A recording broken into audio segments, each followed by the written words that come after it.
여러분, 그날 밤 베드로의 귀청을 두드렸던 주님의 말씀이 있었습니다.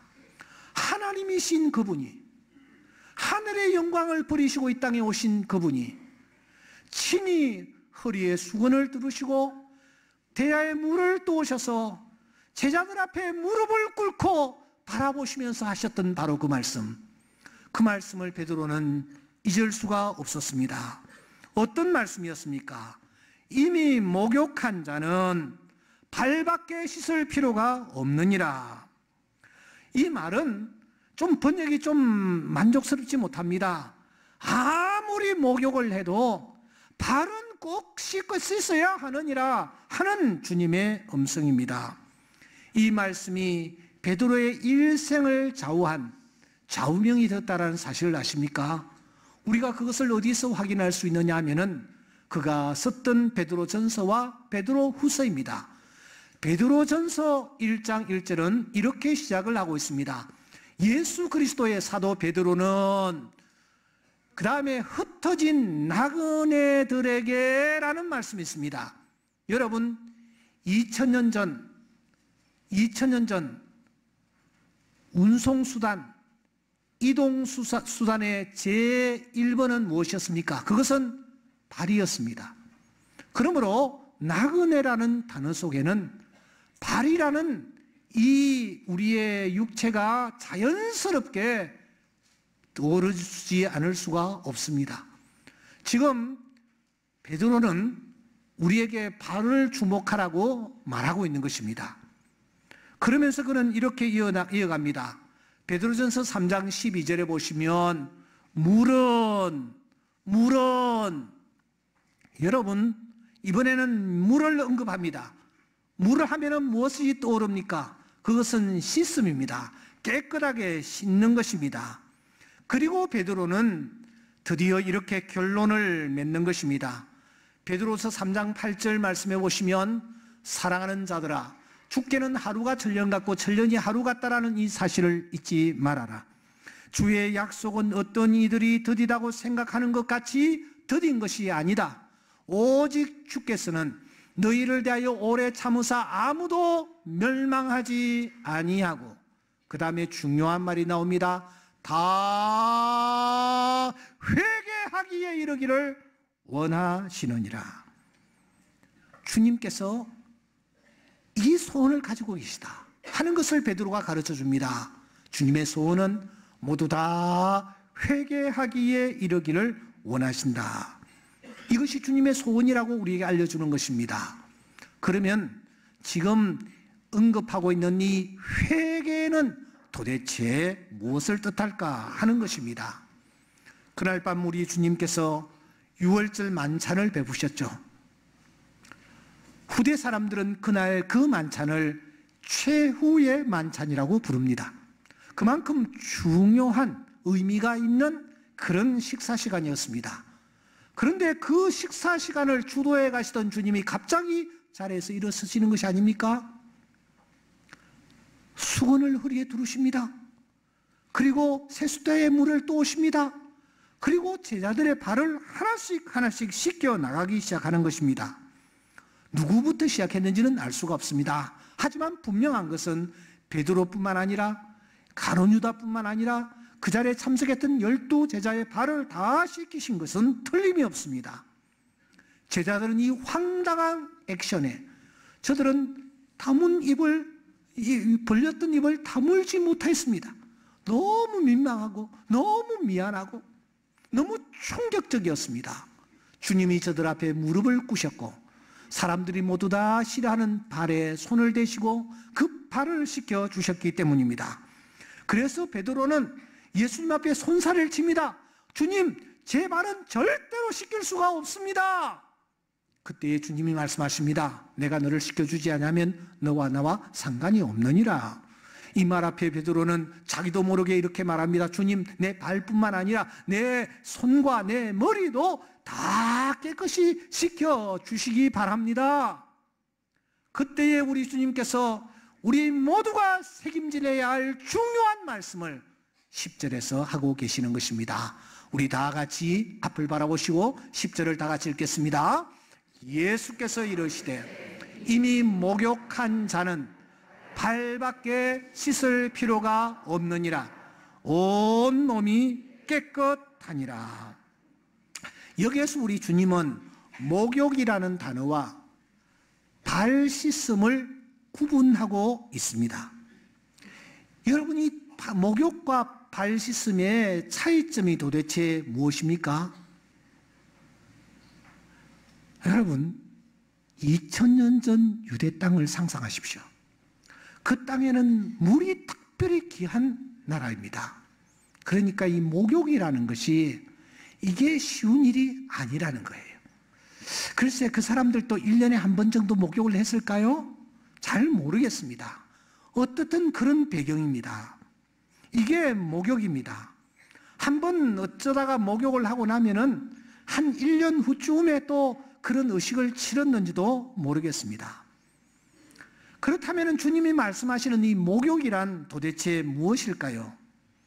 베드로를 위시하여 너희들은 이미 목욕한 자라라고 했는데 이게 무슨 뜻일까요? 쉽게 말하여 목욕은 죄를 씻는 것입니다. 좀 어려운 신학적 용어로 대속 혹은 속죄라고 보면은 쉽습니다. 우리의 몸에 있는 때를 벗기는 것도 그만큼 힘이 드는데 여러분, 우리가 지은 죄악의 때를 벗기는 것이 그게 쉬운 일일까요? 도대체 무엇으로 내 몸에 있는 죄악의 때를 벗길 수 있단 말입니까? 예레미야 선지자는 예레미야 2장 22절에서 너희들이 지은 죄는 양잿물로도 안 된다. 옛날에는 여러분 재 있지 않습니까? 나무 이 잿가루 이런 것들로 이 그릇도 닦고 했습니다. 그걸로 씻으며 많은 비누를 쓸지라도 죄악이 내 앞에 그대로 있느니라. 이게 안 된다라는 거예요.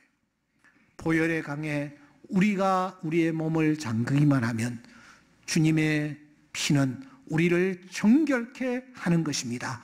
하나님께서는 우리의 죄악을 보시는 것이 아니라 예수의 피를 보시고 우리의 모든 허물과 죄악을 넘어가게 되는 줄 믿습니다.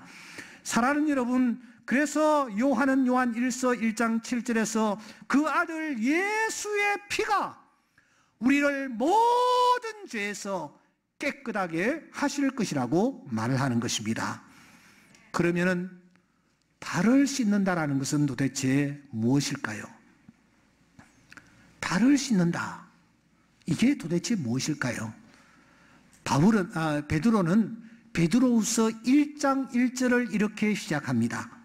예수 그리스도의 종이며 사도인 시몬 베드로는 동일하게 보배로운 믿음을 우리와 함께 받은 자들에게 편지한다. 그러니까 이 편지의 수신자가 누구냐? 베드로와 함께 동일한 보배로운 믿음을 가진 자들입니다. 다시 말하면 목욕한 자들입니다. 대속함을 입은 자들입니다. 속죄함을 입은 자들입니다. 그들에게 베드로 후서를 보내는 것입니다. 이들이 수신자입니다.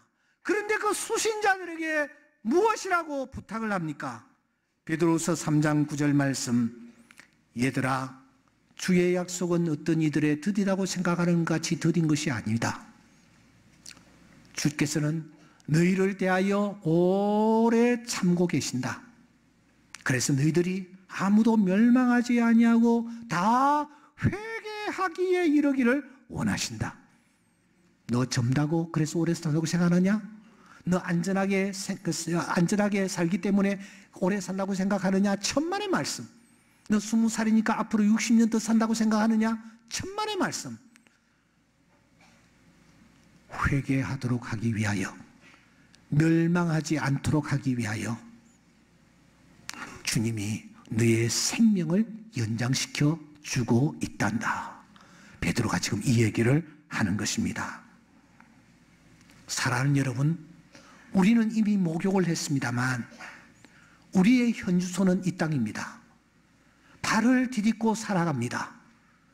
본의 아니게 우리는 죄악이라는 먼지를 뒤집어 쓰지 않을 수가 없는 것입니다. 주님이 말씀하십니다. 또 간음하지 말라 하였다라는 것을 너희가 들었으나 나는 너희에게 말한다. 음욕을 품고 여자를 보는 자마다 마음에 이미 간음하였느니라. 이 자리에 간음하지 아니한 자 있습니까? 요한은 말합니다. 그 형제를 미워하는 자마다 살인하는 자니 살인하는 자마다 영생이 그 속에 거하지 아니한다. 이 자리에 살인하지 아니한 자 있습니까? 바울 사도는 말합니다. 땅에 있는 지체를 죽이라. 음란과 부정과 사욕과 악한 정욕과 탐심이니 탐심은 곧 우상 숭배니라. 이 자리에 우상 숭배 아니하고 이 자리에 앉아 계시는 자 있습니까? 한 사람도 없습니다. 사랑하는 여러분, 우리가 그래서 눈을 빼버리면 죄로부터 자유할 수 있나요?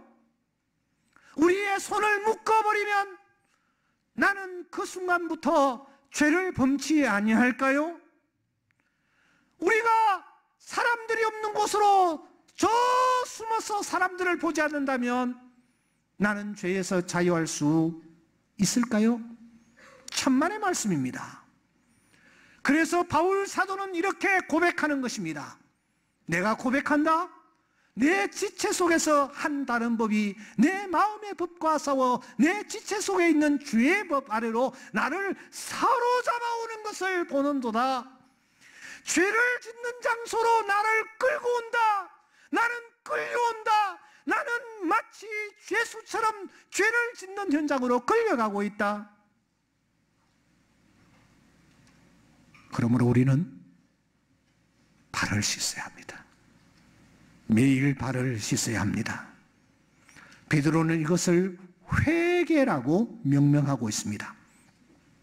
그러면 여러분, 구체적으로 어떻게 하는 것이 회개일까요? 여러분들은 회개를 어떻게 생각하고 계십니까? 회개란 먼저 입을 열어 나의 죄를 고백하는 것입니다. 따라합시다. 입을 열어 나의 죄를 고백하는 것이다.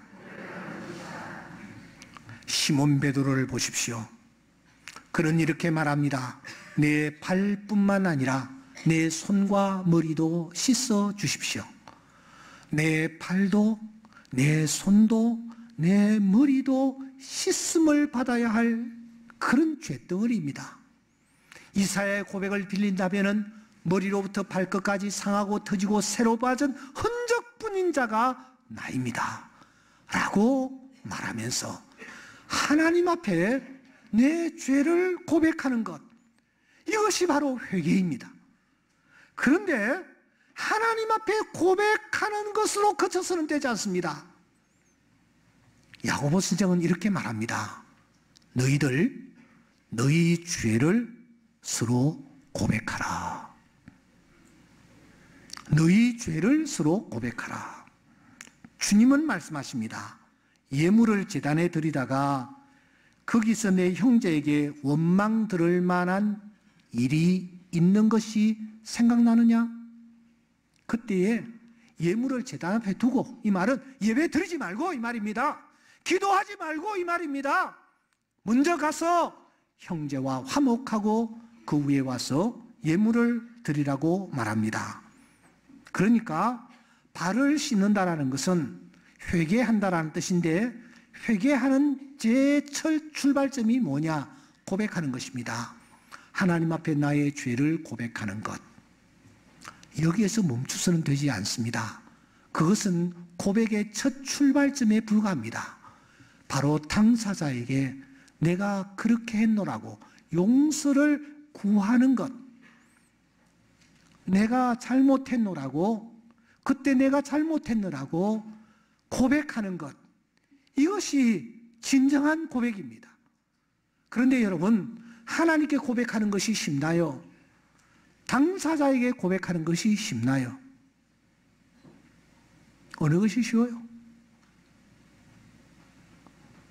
당사자에게 고백을 하는 것이 쉽지 않습니다. 그래서 천주교에서는 당사자에게까지 못 가면은 너희들 신부한테라도 가가지고 신부한테라도 고백을 해라. 그렇게 고해성사라는 제도를 두고 있는 것입니다. 진정한 고백자입니까? 나는 고백을 제대로 하고 있습니까? 발을 씻는 것, 회개한다라는 것, 지금부터 제가 여러분들에게 드리고 싶은 내용입니다. 강조컨대 입술로 하나님 앞에 고백하고 입술로 당사자의 차례 가서 고백하는 것, 이건 어떤 의미에서 회개의 첫 단추를 끼는 것에 불과합니다. 그러면 발을 씻는다라는 것이 도대체 뭐냐 이 말입니다. 본문을 자세히 보십시다. 그날 주님은 발을 씻기 시작하셨죠? 베드로가 이렇게 반응합니다. 주님, 내 발을 씻으시겠습니까? 내 발을 절대로 씻기지 못합니다. 절대로라는 단어를 유의하십시오. 그는 자기의 의지를 드러냅니다. 자기 생각과 의지가 이렇다라는 것이죠. 그 다음에 주님이 이렇게 저렇게 말씀하시니까 주님, 그러면은 내 발뿐만 아니라 내 손과 내 머리도 씻겨 주십시오. 그렇게 말을 하는 것입니다. 자, 상황을 정리합시다. 베드로는 지금 자기의 의지, 자기의 생각을 분명하게 밝히고 있습니다. 그 분명한 의지는 이것입니다. 처음에는 절대로 씻기지 못합니다. 하는데 주님 말씀 앞에 무릎을 꿇습니다. 베드로는 다시 주님, 내 발뿐만 아니라 내 손과 내 머리도 씻겨주십시오 하고 자기의 의지를 밝힙니다. 그런데 주님 말씀 앞에서 그는 자기의 의지를 내려놓습니다. 다시 말씀드리면 주님이 하시는 말씀 앞에 자신의 뜻을 복종시키고 있는 것입니다. 회개가 무엇입니까? 참된 회개가 무엇입니까? 그것은 주님 앞에서 자기가 죄인이라는 사실을 고백하는 이 단계를 떠나 한 단계 더 나아가 주님의 말씀을 내가 듣는 것입니다. 이것이 진정한 회개입니다. 듣는 것이 회개이다라고 제가 말씀을 드리니까 여러분들 반응이 그냥 싸한 것 같습니다. 뭐 듣는 거 지금 듣고 있잖아. 하나님 말씀 듣고 있잖아. 그러나 다시 제가 묻습니다. 여러분 듣고 계세요? 지금 이 시간 듣고 계세요? 들리세요? 어원사전에는 들음과 행함이 본래 하나라고 정의를 내리고 있다는 사실을 아십니까? 본래 이 둘은 하나였습니다. 사전의 사전적 교훈을 따른다면 듣는다라는 말과 순종한다라는 말은 어근이 같습니다. 라틴어로 순종한다라는 이 단어는 듣는다라는 단어가 없이는 존재할 수가 없는 단어입니다. 순종이라고 번역된 이 단어의 문자적 의미는 아래로부터 듣는다라는 뜻입니다. 마음속 깊은 곳에서 귀와 마음과 팔다리로 듣는 것이 순종입니다. 헬라어와 히브리어에서도 듣다, 경청하다라는 이 단어를 순종하다, 유의하다라고 교차하여 번역하고 있습니다. 그러니까 여러분, 믿음은 들음에서 나며라는 단어를 말씀을 알고 있습니다. 이 말씀이 다른 성경에는 믿음은 순종에서 나며라고 번역되고 있다는 겁니다.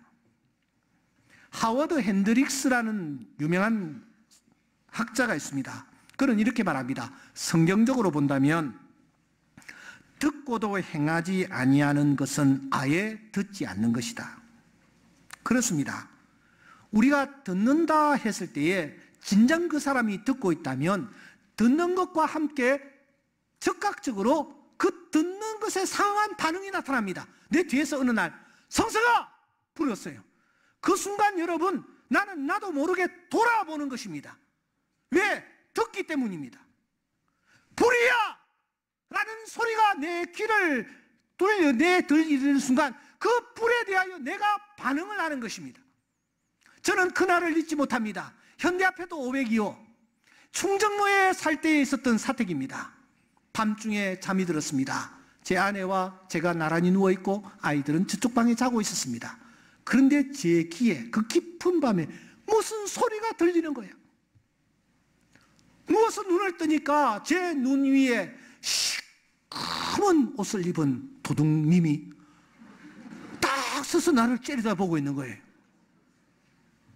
여러분, 그때 내가 어떻게 반응을 했게요?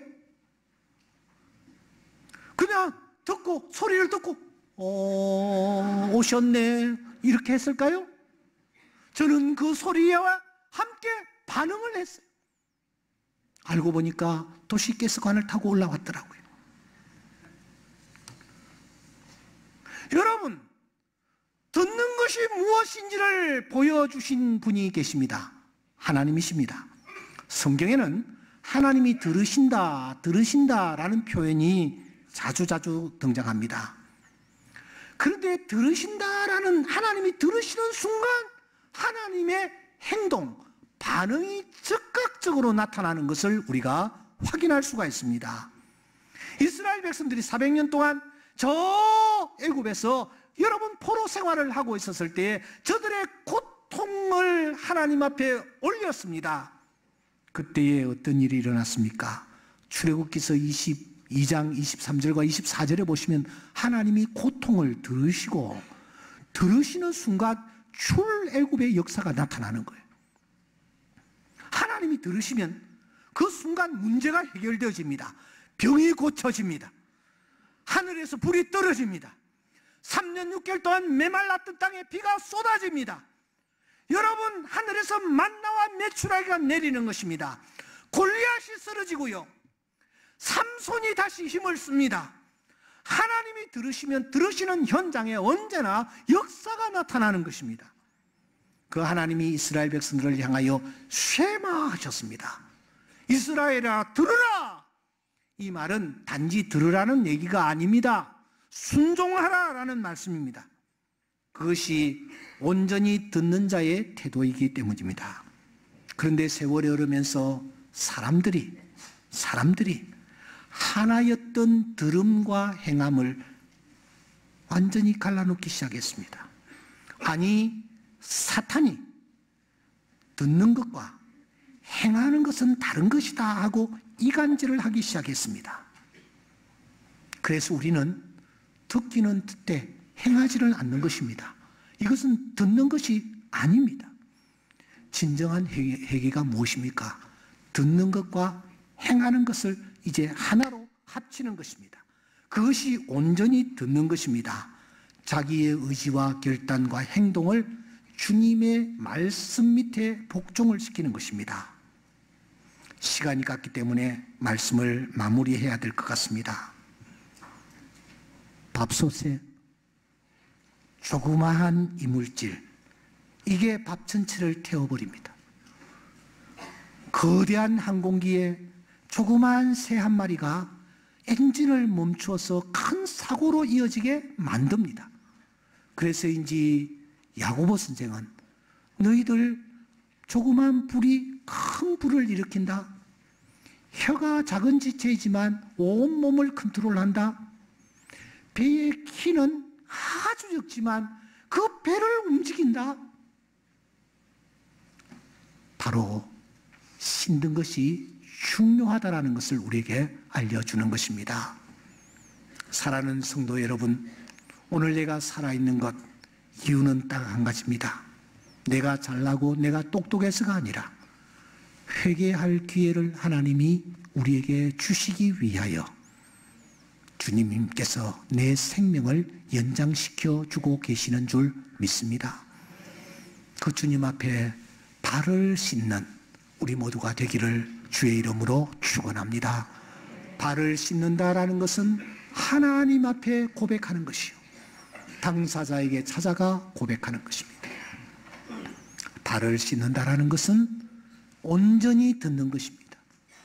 이런 우리가 될 수 있기를 주의 이름으로 축원합니다.